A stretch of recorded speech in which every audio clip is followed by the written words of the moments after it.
Welcome to Season 5 of the Manufacturers Network. Real talk with the people building what's next in manufacturing. And now your host, Lisa Ryan. Hey, it's Lisa Ryan. Welcome to the Manufacturers Network podcast. Excited to introduce our guest today, Mike Krupit. Mike is the founder and CEO of Trajectify. He helps companies grow, but not in the ways that most people think. He focuses on leadership, structure, and decisions that either support that growth or kill it. So, Mike, welcome to the show. Morning, Lisa. I'm thrilled to be here and look forward to our conversation. So share with us a little bit about your background and what led you to doing what you do. Yeah, let's see. I graduated decades ago with an engineering degree and went right into engineering in Silicon Valley, moved from New York to Silicon Valley. And Silicon Valley in the mid-'80s ended up at a whole string of startups, right from the first CD-ROM devices that went onto computers, all the way through to healthy food delivery services and e-commerce in between. So in 25 years, there were 8 startups. And one of the things I learned as I was thrust in my career to grow up to be CEO was that people skills, leadership skills were the most transferable skill that we had in the workplace. And as an engineer, I was great with computers, terrible with people. And so it took probably 15, 20 years for me to master that skill. And when I left startups about 13 years ago, I said, what do I want to be when I grow up? And I decided to take this coaching and advisory service to other entrepreneurs on similar journeys. It's so interesting because for some people, it's really easy to make those connections if they are more on the extrovert side of the spectrum. But because engineers normally don't fall into that, it's a little bit uncomfortable. But it sounds as just making those connections and working on your workplace culture can make all the difference on whether you keep people or they leave. It does. And as you alluded to in my introduction, when I started to work with businesses, helping them understand why they were stuck, why they might not be seeing the growth that they were anticipating, it almost always boils down to people and processes and systems, but it's your organization. And you got a business off the ground, you're probably pretty good with product or strategy, but organization and people are really what inhibits growth. And so that's why I do what I do. And you're right, extroverted engineer is probably an oxymoron. It's funny because I share this a lot with my programs when I have somebody come up to me at the end of the program, because 95% of the people in that audience absolutely get the importance of workplace culture. And then you always have that one, and that one is like, I can't find anybody who wants to work, who nobody wants to be loyal. It's only about the money. And what I want to say to that person is, oh, it's you they're leaving. That's my inside voice, so I don't. With your work and working with companies that want to grow, where do you see that growth creating more problems than it's solving? So I think the first example of that in most companies ends up being when the company grows faster than its individual contributors. Maybe it's the leader, but maybe it's people that the leader put in place in key roles on the team. Could be also the founding team. I've done a lot of work recently with founder divorces where the business grows in one direction and leaves one founder behind. So we'll start a small business. We'll say, all right, this person's going to be COO and this person's going to be head of people and this person's going to be my CFO and this person's going to run production. And then 2 years later, you realize the business has outgrown them. Now you're stuck with a person who may not be in the right seat at the top of your organization chart. And so that is often one of the first things we need to unwind or rewind and redo is realizing, being aware that has happened, developing the skills to manage through that difficult sort of situation, and then putting something more productive or healthy or forward-looking in place. And I think that's hard because you probably knew those people, you trusted them, and there's the choice that you have to make. Are they willing to learn versus unwilling? Because if you have that person that is just unwilling to adapt to the technology, to adapt to the future workforces coming in, and is unwilling to change, that's a whole different story. And sometimes we have no choice but to remove those people. I've worked with a few entrepreneurs who have used the EOS operating system to run their business. And there's a concept in there called GWC, get it, want it, capable to do it. And I like the simplicity of that, because when we're evaluating someone sitting in a seat that may not be working out for them, do they understand what the job is? Do they get it? Do they want it? Is this really something they want to do in their career? We often see that when people rise to a management role, even though they realize they never really wanted to manage people, but it was the only path up for them in this particular organization. And are they capable to do it? And so that GWC simplicity resonates with a lot of entrepreneurs because it's so concrete.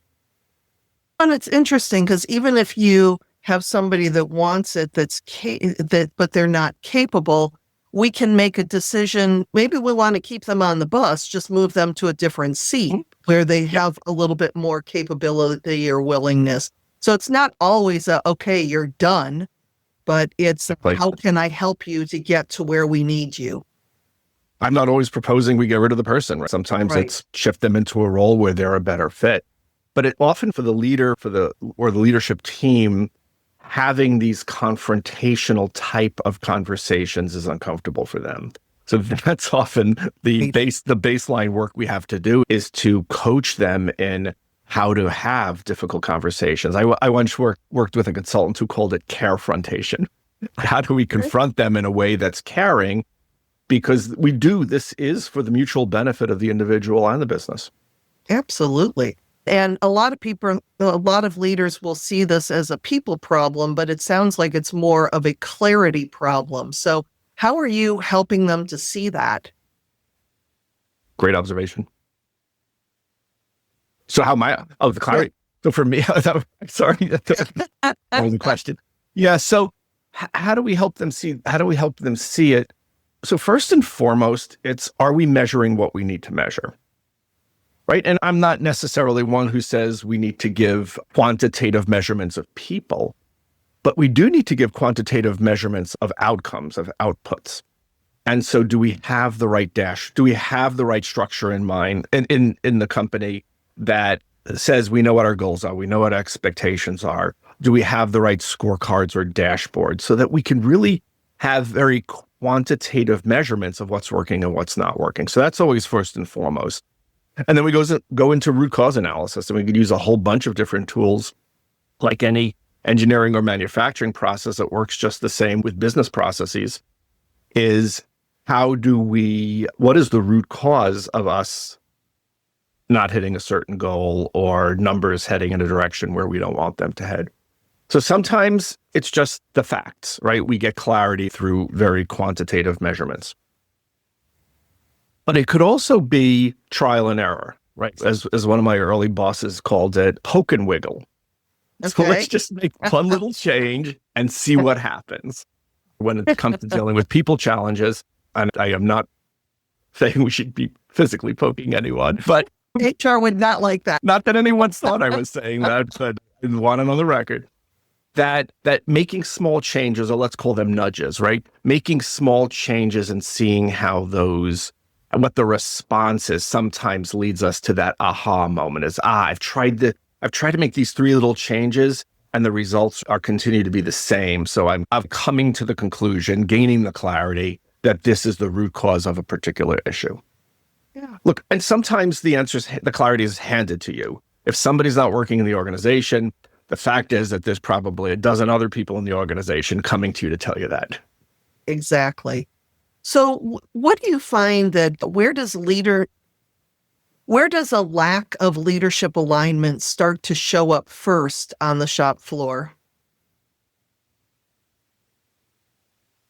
High errors, missed targets, that things aren't working as planned. We have a lot of assumptions when we go into saying, here's how we're going to operate, or here's what we're going to produce, or here's the budget, or here's the timeline. We put a lot of assumptions into it. It happens when our assumptions don't get validated. when we realize that we've misjudged. And so a lack of leadership alignment could mean that we're just not achieving, be as simple as we're just not achieving the goals that we set out to achieve. And how do you work with leaders that say, it's not me, it's them, and they want to blame the workers for not getting the work done?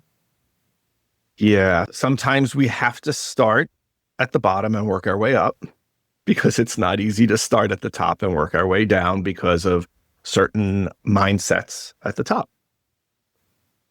And I am fine with that. And again, it could be poke and wiggle. It could be process elimination, right? Something simple of that. All right, I tried these 10 other things. What else isn't working? But I think if we put a coaching hat on, and a lot of what we do tends to be more advisory, but if we just make it more coaching or therapeutic, there's a process by which somebody can realize and connect. We can get a process by which we can put someone through to connect the dots to realize that, as I sometimes rudely say it, that the fish rots from the head, the ancient Chinese proverb. I try not to say that directly, although I've been caught a few times probably on audio, on tape saying it, like right now. But the fact is, sometimes they realize it's them just because we've tried enough things and it's not changing. Now, look, there may be issues. So we walk them through a process, and maybe it's a little autocratic coaching process where we take little steps with them until they connect those dots. We look for openings for them to be contemplative. One Sunday, one of my clients called me and said that they had said something to an employee, and that employee threatened to quit. And they called me on a Sunday and said, maybe it's me. And it's okay. This is good. I'm thinking this is something we can work with now. It just sometimes takes enough trial and evidence to get there. Now, there are people who are narcissistic out there, especially people who start businesses, right? People who don't work well for others, who don't work well in others' organizations. Narcissism is something we can't fight. Those are losing battles. We need 20 years of therapy before we can deal with the narcissist. So in those kind of organizations, when I do happen to get involved in an engagement like that, I often teach the team how to manage up. And that I've been doing a lot of that lately, especially as the economy, there's more uncertainty in the economy. There is more uncertainty in the world, in fact. And the job market isn't so robust. So people are a little bit afraid to look for jobs. So people are feeling stuck and companies are feeling stuck. And so I've been teaching more and more the art of managing up, right? How do I work with someone who's difficult? How do I get my boss to a certain place so that I can get my job done? So we can work from the bottom up when we know that it's not possible to work from the top down. Yeah, I know. In a lot of my programs, when somebody comes up to me afterwards and like, my company really needs you, my first thought is there is not a chance that they are going to bring me in, because it's the companies that seem to need it the most that are the least likely to make the changes, whether that be narcissism or bad leadership. So it's interesting from teaching people to manage up, because that's definitely a good skill. I've also gone the other route of saying that sometimes you as the employee have to make the difficult decision. Is this worth your health and your mental and emotional stress to stay in a position long-term that's potentially killing you? Things have to change. Either, like you said, people from the bottom up just figure out how they can manage it and save their sanity, or they go somewhere else. Or, like you also said, the leader has a contemplative moment when they're like, maybe it is me. When you are looking at retention being more emotional instead of transactional, from your perspective, where does poor structure or poor leadership really drive those good people out? What does it take for them to just say, okay, I'm done, I'm out of here? The first is what I'll broadly call safety. And I know that's a trigger word for many people, but is it an environment where not simply do I get respected and is there lack of harassment, but it's also, is it safe for me to try new things, to develop myself, to make mistakes along the way? And so a rigid environment in which doesn't encourage people to grow and punishes people who make mistakes is often the first thing that we see in people wanting to leave an organization. I think the second is a lack of respect, a presumption that people further up on the hierarchy know better, are better. I had one of my bosses once come to me and said, Mike, you don't micromanage your team enough. And it's, well, Gary, and that's his real name, said, I hired people who can do their jobs better than I can, so I can do my job. And you don't get to where you are today without being better than everyone else. And it's like, wow. I think I left 3 or 4 weeks after that. We had several coaching sessions like that where I realized what I had gotten into. And so this presumption that authority or power is better. And so people are in a sense felt held back or belittled. I think the third is that I see very often is just bad communication or no communication, incomplete communication, information as power kind of things, where people don't feel like they know what's going on. They're relegated to a box, they're pigeonholed, so to speak. And so I remind leaders and leadership teams that especially in this day, this era of the work environment, and especially if there's any sort of shift work or remote work happening, there is no such thing as overcommunication. You cannot overcommunicate in today's workplace. Absolutely. And it's interesting, Britt, I've been using this tool that I learned from a coach who had studied with Brene Brown, and she teaches about vulnerability and courage in leadership. And in her book, Dare to Lead, there's this framework for what she calls shame in the workplace. And there's 13 or 14 elements in it, examples of what happens in the workplace that could be evidence of cultural issues. And she says that it all roots from shame, creating shame. And that's a very powerful list, because you look at things like gossip. Is gossip happening in the workplace? Is one of the things I love, how she framed it, the invisible army. Everybody says this. What do you say?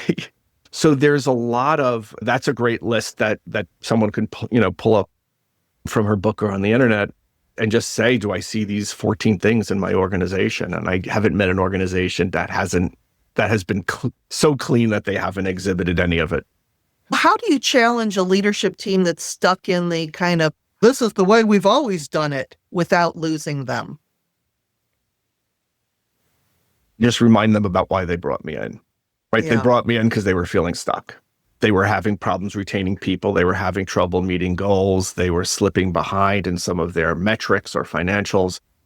The reason why they looked to the outside for help was because it wasn't completely working on the inside. And that's a little bit of a self-selecting audience, because they're the ones who at least came to that point where they were willing to try something from the outside in. Generically, more broadly, if I'm not working with an organization, sometimes I'm just patient. They'll eventually, let me take a half step back.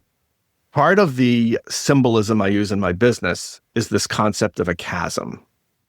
Mm-hmm. And sometimes a business approaches this chasm. And how do we get across a chasm? We need a trajectory. We need to know where we're going. And we need some momentum. We need to know that we have the velocity to follow that trajectory and get over the chasm. And sometimes a business comes to the edge and has to take a step back in order to figure out its trajectory and build its momentum. Or sometimes it doesn't, and it just falls right over the edge of the chasm and the story. And so I try to get them at that moment where they see that chasm coming. Okay. So what's one, excuse me. What's one question that every leadership team should be asking themselves right now, but probably isn't?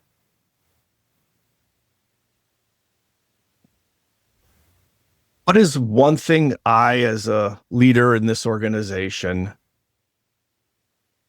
can change tomorrow? To want people to shift into that mindset of change. I have this poster, unfortunately, isn't on my wall in this home office, but there's a you're familiar with this motivational poster series. Oh, sure. With the pictures and the captions. And then there's a demotivators company that posts that creates the funny ones. And there's one that says tradition. And it's a picture of the running of the bulls in Spain. The caption is, just because we've always done it this way doesn't mean it's not incredibly stupid. I love that. And so it's a reminder that we need to always be have a mindset of change. Otherwise, we are going to get stuck. Otherwise, we're not going to see or resolve our problems. Otherwise, our growth will be inhibited someday. So we always have to have this mindset of change. Yeah. It's funny because I think about when the pandemic happened, the before and after. Going into the pandemic, I had more business going into 2020 that I had done in 2019. It was going to be a record year. And I never asked myself the question, gee, I wonder what would happen if a worldwide pandemic came and shut down my business for 2 years.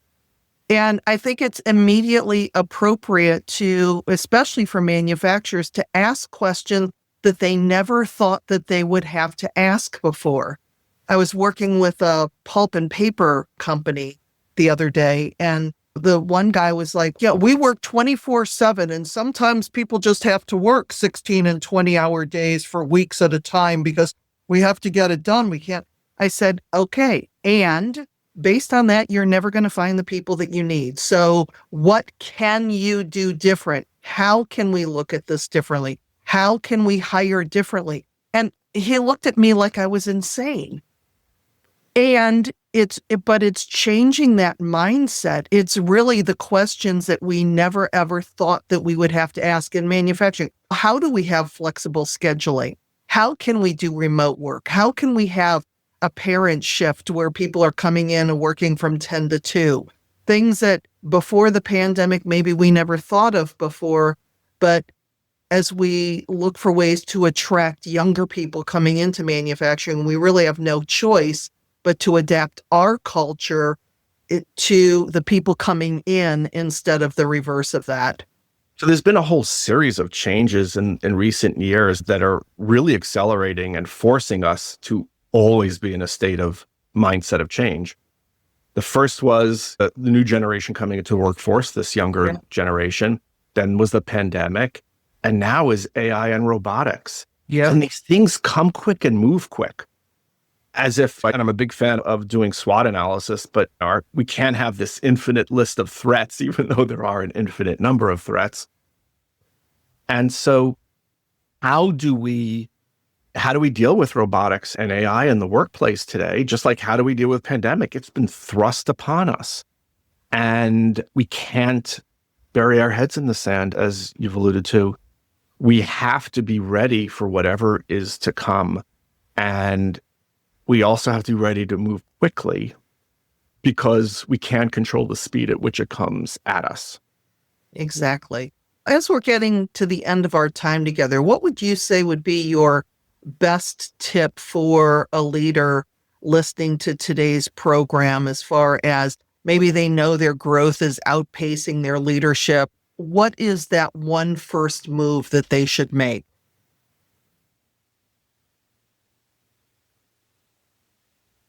None of it's going to happen the way you want it to happen if you don't have the right people in the right seat.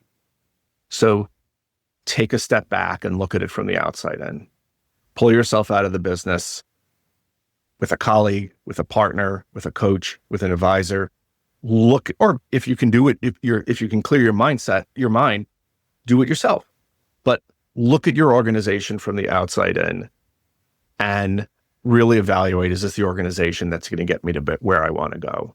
And oh, by the way, if you don't know where you want to go, figure that out first, right? Let's have a vision. Let's start with a vision, start with a why. But yeah, it's ensure that you have the right people in the right seats. So, Mike, if somebody did want to continue the conversation with you, what's the best way for them to get in touch? They can certainly connect with me on LinkedIn, Mike Krupit, Krupit. Happy to send me a message. Tell me that you heard me here on Lisa's podcast. Would love to know that and start a conversation. And the website, Trajectify.com. All right. Mike, again, thank you so much for joining me today. All right. Thanks for having me. I love the conversation. I'm Lisa Ryan, and this is the Manufacturers Network podcast. We'll see you next time. Thanks for listening to the Manufacturers Network podcast. If this conversation gave you something to think about, share it with someone else who will get it. And hit subscribe so you don't miss what's next.